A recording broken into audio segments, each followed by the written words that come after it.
manager Bertie Tibbetts and general manager Gabe Paul of Cincinnati are among the spectators at the fifth game, but they didn't miss by much, having active roles themselves in the 1956 World Series. Phil Rizzuto, former Yankee shortstop, is engrossed in pregame chatter with general manager Hank Greenberg of Cleveland. Before the game, Casey Stengel of the Yankees has an informal council of war with his fine staff of coaches, Bill Dickey, Frank Crosetti, and Jim Turner.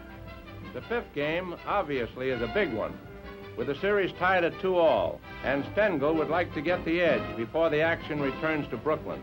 He had success bringing back Ford for a second start following an early round knockout in Brooklyn, and he tries it again with Don Larsen. For the Dodgers, it's once more the fabulous Sal Magley, winner of the opening game, as Alston tries to regain the advantage lost the past 2 days. Robinson leads off the Brooklyn second by whistling a terrific liner at Andy Carey. The ball caroms off his glove to McDougal, who scoops it up and throws Robbie out. Magley is even rougher than he was in the first game. He retires the first 11 men to face him. Next to challenge him is Mantle with 2 out in the fourth inning. Magley works carefully. The count reaches 2-2, and then Mantle hammers the ball down the right field line and into the stands, only a few feet fair. The Yankees lead 1-0.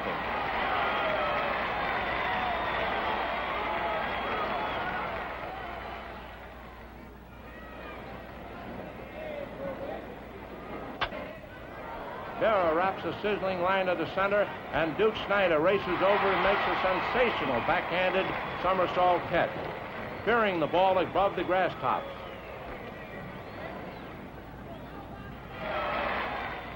With 1 out in the Brooklyn fifth, Hodges rockets one of Larsen's pitches to left center, and the drive looks good for extra bases. However, it's Mantle's turn for fielding brilliance as he overhauls the ball and makes a tremendous one-handed catch.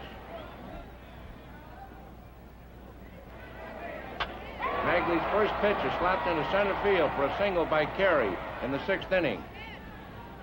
Larsen steps into the box and looks for a signal from third base coach Frank Crosetti. Larsen lays down a sacrifice, and Carey moves to second base. On Magley's second pitch, Bauer singles to left, and Carey scores to make it 2-0 for the Yankees. All attention by this time is being focused on Larsen, and it isn't because of the strange sight he presents of pitching without a windup. Don hasn't permitted a hit, and no Dodger has reached first base.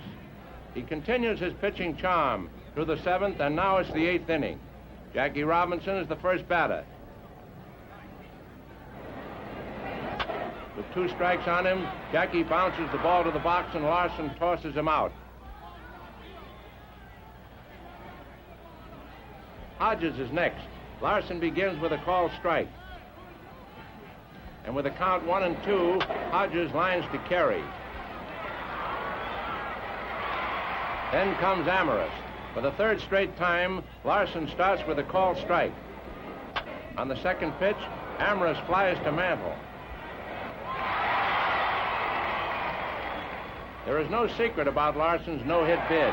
He receives a deafening standing ovation from the crowd when he steps to the plate as the first Yankee batter in the 8th. But Magley still is conceding nothing. Larsen strikes out.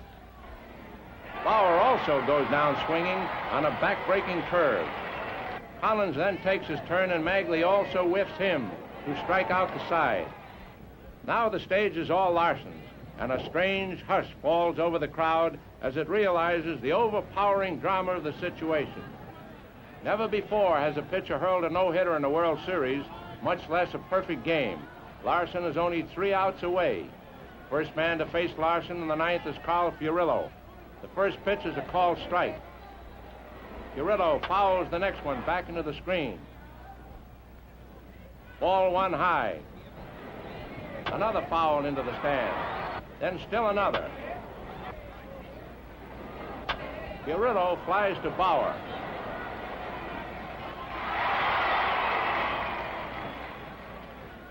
The second batter is Roy Campanella, another dangerous hitter. Crouching behind Yogi Berra at the plate is the most important man in the ballpark to Larsen. That's the plate umpire, Babe Pinelli. Every pitch is important now. Campanella fouls the first pitch down the left field line. Then Campy bounces the ball to Martin and is thrown out. Only one man now blocks Larsen from the greatest pitching achievement of all time, and that man is Dale Mitchell, who comes to the plate to pinch hit for Magley. The first pitch is a ball high. Then a curve for a called strike. A swinging strike, and the count is 1-2. Larsen touches the rosin bag, takes his time, removes his cap. Another pitch is fouled off. Larsen goes through the same cap-tugging and dirt-pouring maneuvers. He faces the batter again, and from behind the plate, umpire Pinelli awaits the pitch with intense concentration. Here it comes. Mitchell starts to move the bat, checks his swing, and Pinelli's arm goes up. Strike three.